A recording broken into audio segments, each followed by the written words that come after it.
बहू, इस बारिश में तो हमारी झोपड़ी भी टूट कर गिर गई और रवि बेटा भी दूसरे गांव में गया है मेहनत मजदूरी करने के लिए।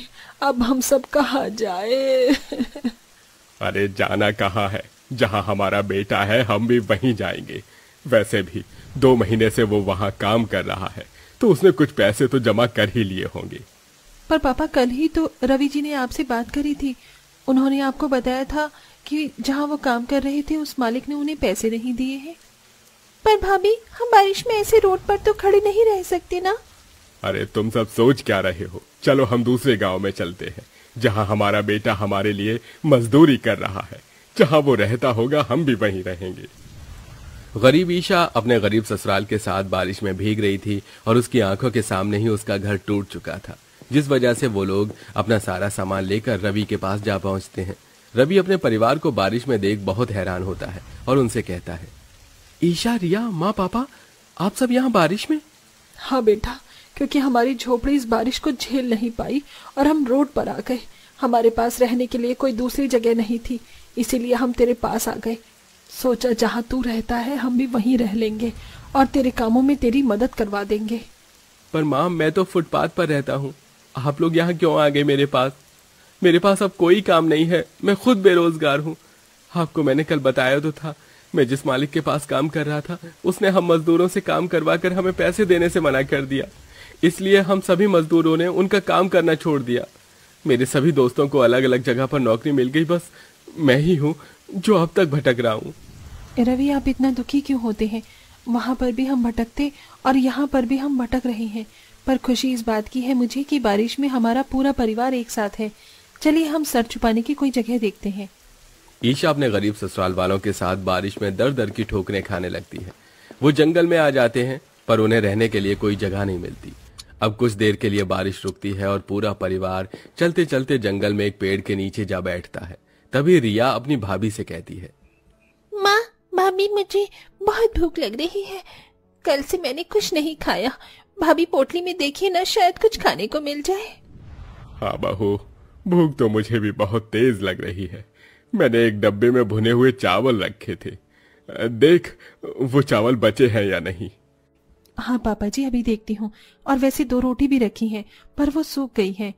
बहु, भूखा इंसान तो मिट्टी खाने को भी तैयार रहता है और हमारे पास तो 2 सूखी रोटी है। हम सब उसे भुने हुए चावल और 2 सूखी रोटी से ही अपना पेट भर लेंगे। अब ईशा 2 सूखी रोटी और भुने हुए चावल निकालती है, पर तभी वहां पर एक चिड़िया आकर बैठ जाती है और उनके खाने के इर्द गिर्द घूमने लगती है। ये देखकर ईशा अपनी सास से कहती है, माँ जी, लगता है ये चिड़िया भी हमारी तरह बहुत भूखी है। हाँ ईशा, तुमने सही कहा। तुम एक काम करो, मेरे हिस्से की रोटी इस चिड़िया को ही दे दो। नहीं भैया, आप मेहनत मजदूरी कर रहे हैं और आपके हिस्से में सिर्फ एक ही रोटी का टुकड़ा आया है और उसे भी आप चिड़िया को खिला रहे हैं। भाभी, आप मेरे हिस्से की रोटी चिड़िया को दे दीजिए। नहीं बहू, कोई अपने हिस्से का खाना पूरा नहीं देगा। हम सब अपने में से थोड़ा थोड़ा खाना इस चिड़िया को देंगे। इस तरह पूरा परिवार उस चिड़िया की मदद करने के लिए अपने हिस्से में से थोड़ा थोड़ा खाना चिड़िया को दे देते हैं। पर चिड़िया जल्दी से वो सारा खाना लेकर वहां से उड़ जाती है और कुछ देर बाद फिर से वहां आती है और उनके आसपास रखे सूखे घास और तिनके उठाकर वहां से लेकर उसी साथ वाले पेड़ पर जाने लगती है। अकेली चिड़िया को इतना मेहनत करता देख ईशा बोलती है, ये चिड़िया कितनी मेहनती है। पहले इसमें खाने का इंतजाम किया, उसके बाद एक एक तिनके को जोड़कर अपने लिए घर बना रही है। रवि जी, क्यों ना हम इस चिड़िया की मदद करें? हाँ ईशा, क्यों नहीं। वैसे भी 2 महीने तक मैं इसी चीज की मजदूरी कर रहा था और जब मैं इंसानों के लिए घर बना सकता हूँ तो एक पक्षी के लिए क्यों नहीं।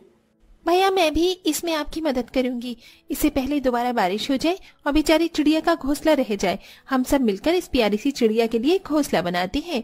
हाँ बहू, रिया बिल्कुल सही कह रही है और वैसे भी हम इंसान का तो फर्ज बनता है मासूम पक्षियों की रक्षा करना। इस तरह पूरा परिवार मिलकर उस चिड़िया के लिए घोंसला बनाते हैं और उसे पेड़ की डाल पर रख देते हैं, जिसमें वो चिड़िया जल्दी से अपने घोंसले में जा बैठती है और ईशा के पूरे परिवार को धन्यवाद करती है। आप सबका बहुत बहुत शुक्रिया। आप सबने मेरी बहुत मदद करी है। मुझे अपने कानों पर विश्वास नहीं हो रहा। क्या तुम लोग भी इस चिड़िया की भाषा समझ पा रहे हो? हाँ पापा, और मुझे भी विश्वास नहीं हो रहा। ये चिड़िया तो हमारी भाषा बोलना जानती है। ना सिर्फ मैं तुम इंसानों की भाषा बोलना जानती हूँ, बल्कि मैं जादू करना भी जानती हूँ, क्योंकि मैं कोई साधारण चिड़िया नहीं हूँ। तो तुम कौन हो? मैं एक जादुई चिड़िया हूँ जो बरसों से इस धरती पर अपनी पहचान छुपा कर रह रही हूँ, क्योंकि मुझे तुम जैसे 10 गरीब परिवारों की मदद करने का काम मिला है परियों से, जिसमें से मैं 9 परिवार की मदद कर चुकी हूँ और तुम आखिरी परिवार हो जिसकी मैं मदद करूंगी। इसके बाद मैं फिर से स्वर्गलोक में चली जाऊंगी और वहां की परियों के साथ रहूंगी। क्या तुम स्वर्गलोक से आई एक जादुई चिड़िया हो और हमारी मदद करना चाहती हो? मुझे विश्वास नहीं हो रहा, पर तुम नन्ही सी चिड़िया हमारी मदद कैसे करोगी? हमारे पास तो न घर है न खाने को खाना। हमें तो इस वक्त सबसे ज्यादा घर और खाने की आवश्यकता है। तुमने वो कहावत तो सुनी होगी, जो इंसान अपनी मदद खुद करता है भगवान भी उसी की मदद करता है। तुम मेरी तरह एक एक तिनका जोड़कर अपने लिए घोंसला बनाओ, आगे तुम्हारी मदद मैं करूंगी, ठीक उसी प्रकार जैसे तुमने मेरी करी थी। उस चिड़िया के कहने पर पूरा परिवार एक एक तिनके को जोड़कर अपने लिए एक छोटा सा घोंसला बनाते हैं और तभी बारिश होने लगती है। तेज बारिश को देखकर ईशा चिड़िया से कहती है, हमने अपने लिए घोंसला तो बना लिया, पर हम इतने छोटे से घोंसले में रहेंगे कैसे? और ये घोंसला इस बारिश के पानी को अंदर आने से कैसे रोकेगा? चिड़िया रानी, तुमने तो कहा था कि तुम जादुई हो और हमारी मदद करोगी, तो हमारी मदद करो ना। आप लोग डरते क्यों हैं? मैं हूं ना, अब देखना मेरा कमाल, इसी पेड़ पर रख दो। इतना बोलकर वो चिड़िया उड़ते हुए ईशा के घोंसले में आ जाती है और जैसे ही वो चिड़िया ईशा के घोंसले में जाती है, वो घोंसला एक घर के रूप में तब्दील हो जाता है।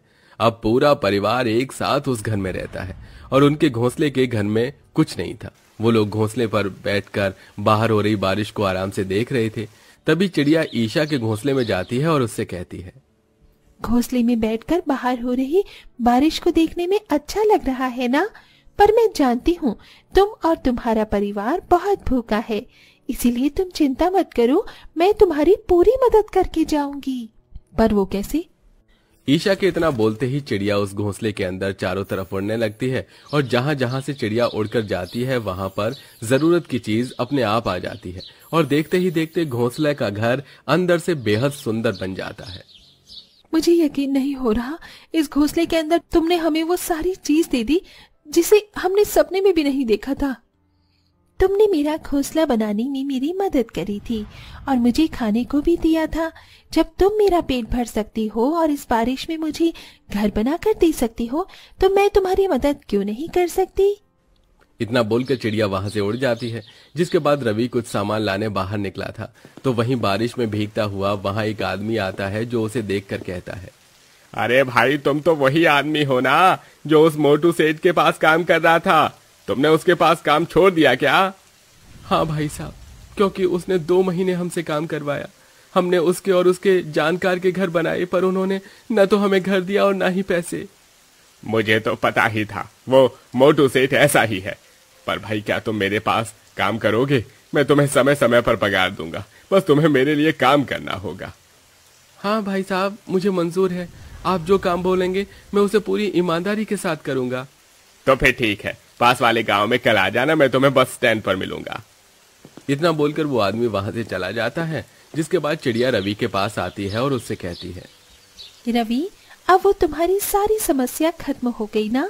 मैंने तुम्हें काम भी दिलवा दिया और घर भी।